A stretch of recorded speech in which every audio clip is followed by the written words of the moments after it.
Hola, continuando con nuestra serie de videos de inteligencia financiera, como les había prometido, vamos a hablar no solo de las centrales de riesgo, sino en general sobre el tema del crédito y qué clase de deudor soy yo. Si bien es cierto, pues hemos hablado algunas cosas negativas de las deudas, también dije que las deudas no son buenas ni malas per se, depende para qué se endeudó y hasta dónde se endeudó.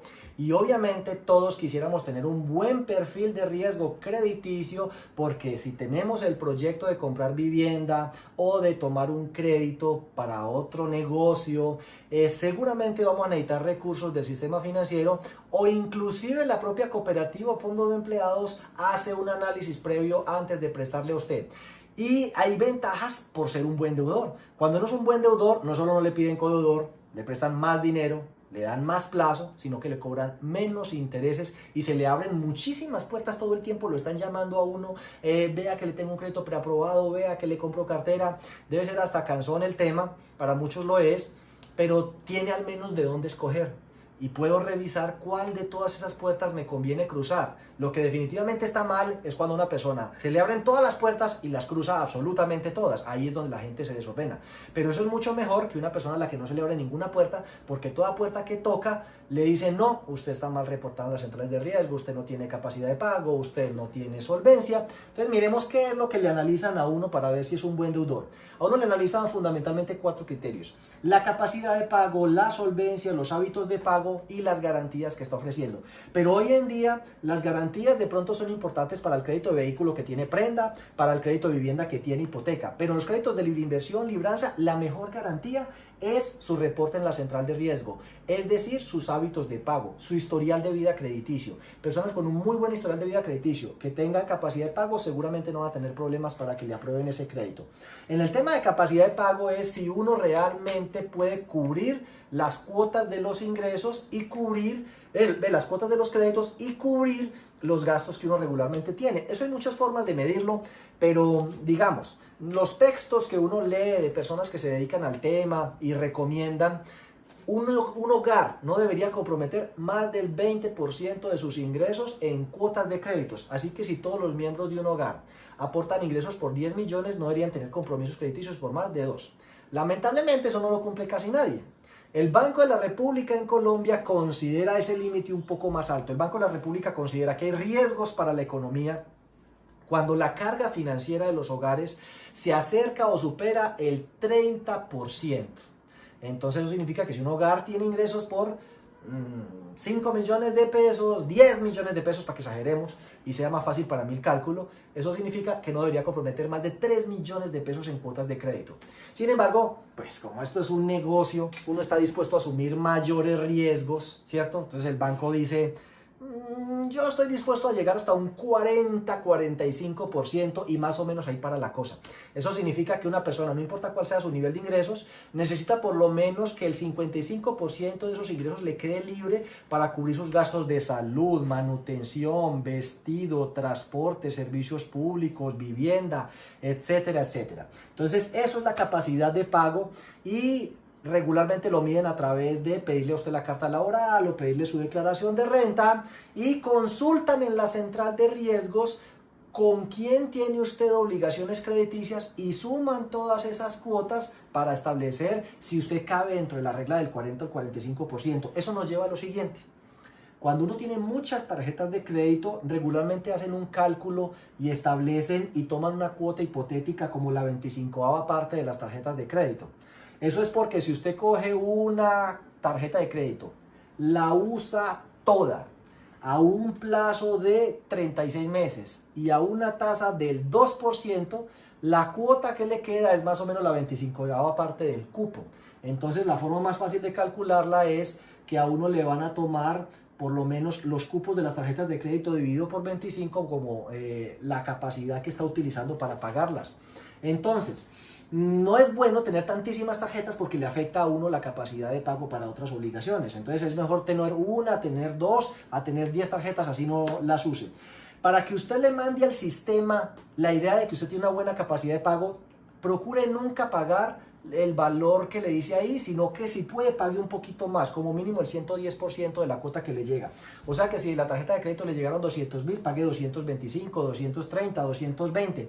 Eso le manda un mensaje al sistema y es, este tipo tiene tan buena capacidad de pago que paga un 10% más del pago mínimo. Entonces eso le va a ir subiendo su puntaje en la central de riesgos, una cosa que llaman scoring o score o puntaje, que es un criterio importante a la hora de tomar los créditos. Y recuerde que si usted tiene crédito por nómina, de todas maneras los descuentos por nómina, lo que llaman libranzas, no pueden superar el 50% de sus ingresos. Eso en cuanto a capacidad de pago. En cuanto a solvencia, las solvencias son las deudas y los bienes. Hay gente que se obsesiona mucho con el tema de los bienes, como indicador de futuro probable de un deudor. Es un error. ¿Por qué? Porque la gente no se insolventa por falta de bienes, la gente se insolventa por exceso de deudas, porque tiene deudas muy grandes en proporción a los ingresos que genera, y cuando esos ingresos no son suficientes para cubrir las deudas, pues los acreedores se le quedan con los bienes. Entonces no es más solvente el que tiene más bienes, sino el que tiene menos deudas. Ahora, medir el tema de los bienes de una persona es muy complicado porque ni ellos saben cuánto vale la casa, no saben ni qué tienen, porque la mayoría de personas naturales no son declarantes de impuesto de renta o no llevan contabilidad. Y aunque fueran declarantes de impuesto de renta, los bienes los meten en la declaración de renta por el avalúo catastral, es decir, por valores inferiores al valor real de los bienes. Así que el valor del patrimonio bruto de una persona natural no es un valor confiable para medir la solvencia, pero las deudas sí. Entonces, en ese sentido, tenga presente que una persona, si llega a utilizar ese 40% de sus ingresos para endeudarse a 6 años a una tasa de menos del 1, la deuda le da máxima, la deuda máxima que puede tener está alrededor de las 20 veces su ingreso, o sea que ese es el máximo endeudamiento probable de una persona. Ahora, si una persona llega y dice, del 100% de mis ingresos, destino 30% para la cuota de vivienda, que es lo máximo, y el otro 10% que queda libre para créditos de consumo, una combinación entre un crédito de libranza a 6 años al 1% y un crédito de vivienda a 15 años, lo lleva hasta unas 30 veces. Entonces, cuando las deudas que usted tiene, dividido su nivel de ingresos, superan 20 veces sus ingresos, es muy probable que ya el banco empiece a considerar que usted es un potencial futuro insolvente y lo mejor es no soltarle más platica y que termine de pagar lo que ya debe y más adelante hablamos. Siempre uno busca que los activos sean más que los pasivos, entonces en diciembre, en vez de salir corriendo con unas maletas alrededor de la manzana, coja un lapicito y se sienta con la señora, a ver nosotros qué tenemos, casa, carro, ahorros, aportes, cuánto vale eso y cuáles son nuestras deudas. Y el balance debe ser positivo, los activos deben ser más que los pasivos y esa balanza debe ir creciendo año tras año.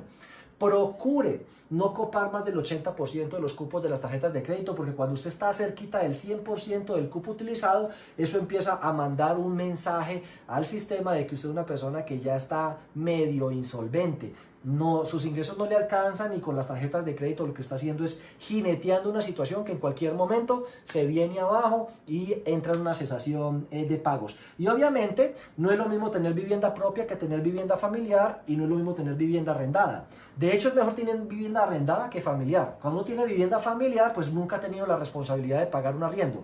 Cuando paga arriendo sabe que debe ser buena paga porque hasta en las firmas estas que arrendan bienes inmuebles se fijan en las centrales de riesgos para ver usted qué tipo de deudor es. Entonces son mejores pagas los que tienen vivienda propia, que no se pueden echar a perder tan fácil, los que tienen vivienda arrendada que los que tienen vivienda familiar. Eso respecto al tema de la solvencia. Y en el tema de los hábitos de pago, pues sinceramente es que hay gente que no paga ni dándole con qué. Hay gente que tiene un nivel de ingresos excelente y malas pagas, una cosa impresionante.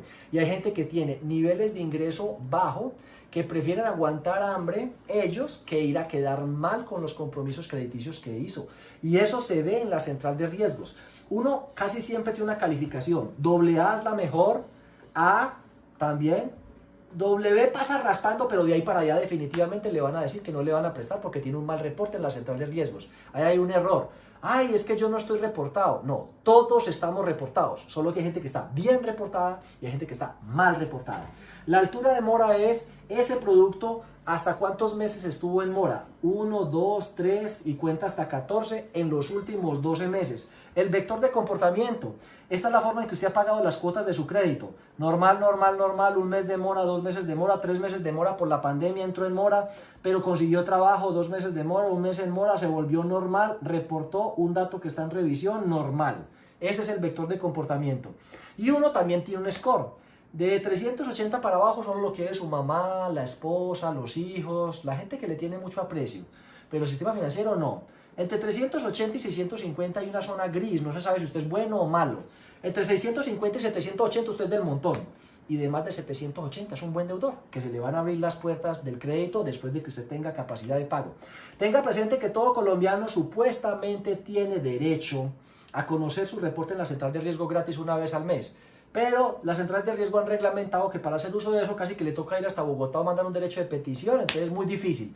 Pero no sobra que usted intente, la próxima vez que haga un crédito con la cooperativa o fondo de empleados, pregúntele cómo salió su reporte a la central de riesgo, de pronto hasta le pueden dar copia para que analice y vea usted qué clase de deudor es en la central de riesgo.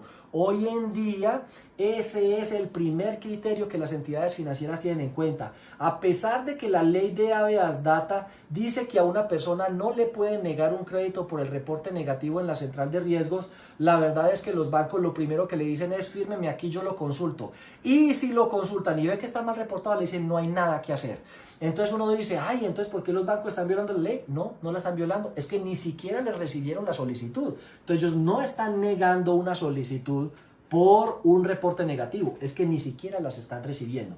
Ahora, hay mitos falsos respecto a las centrales de riesgo. No es buen negocio que uno le castigue en cartera, porque eso va a quedar para toda la vida como un reporte negativo en la central de riesgo. Si paga es bueno, pero no lo van a sacar inmediatamente. Lo castigan el doble de la mora. Si estuvo en mora 6 meses, 12. Si estuvo en mora 1 año, 2. Si estuvo en mora 2, 4. Si estuvo 4, 4. Si estuvo 10, 4. El doble de la mora, pero sin exceder 4 años. Y obviamente uno cree que después de que pase ese tiempo no queda rastro. Sí queda un rastro, el puntaje.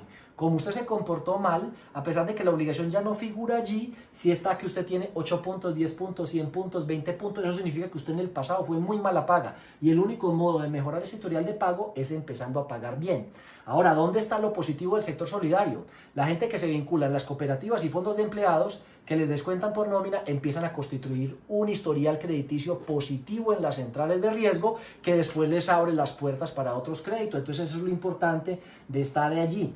Por eso es error creer que a uno lo reportan solo cuando está en mora. A usted lo reportan todos los meses, esté al día o esté en mora. Entonces cuando usted está asociado a una cooperativa o a un fondo de empleados, ese fondo o cooperativa reporta esa cartera y manda una señal de que usted es un buen deudor. Eso le va a abrir las puertas.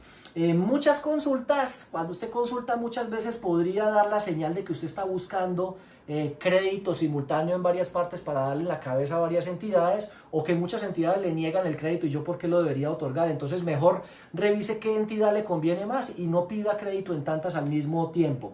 A usted no le borran la información crediticia con pagar, lo que le hacen es que le actualizan y le colocan ahí, pagó voluntariamente el día tal y va a estar reportado hasta el día tal. Eso es mejor que usted de conchudo pidiendo que le presten plata, sabiendo que está trabajando y tiene una deuda que dejó en mora, y antes de pedir plata lo primero que debería es ir y pagar eso. Entonces eso habla mal de uno. En cambio, si usted presenta un crédito y dice, sí, efectivamente yo me quedé sin trabajo, me atrasé, pero apenas conseguí trabajo, fui y pagué y ahora necesito que me presten para comprarme una moto. Eso habla diferente de usted y es posible que eso sí se lo aprueben. Y pues el tema de la consulta gratis, entra a la página web de TransUnion o de Data Crédito a ver cuáles son los procesos que hay que hacer, y si no, a través de la cooperativa. Si alguna de la información que le aparece ahí, porque he visto a gente que le aparecen celulares que nunca tomó o créditos que nunca tomó y ni siquiera se dio cuenta que tiene cartera castigada a nombre de él, que le está dañando el reporte, usted puede controvertir esa información y ellos tienen la obligación de decir que ese dato está en litigio.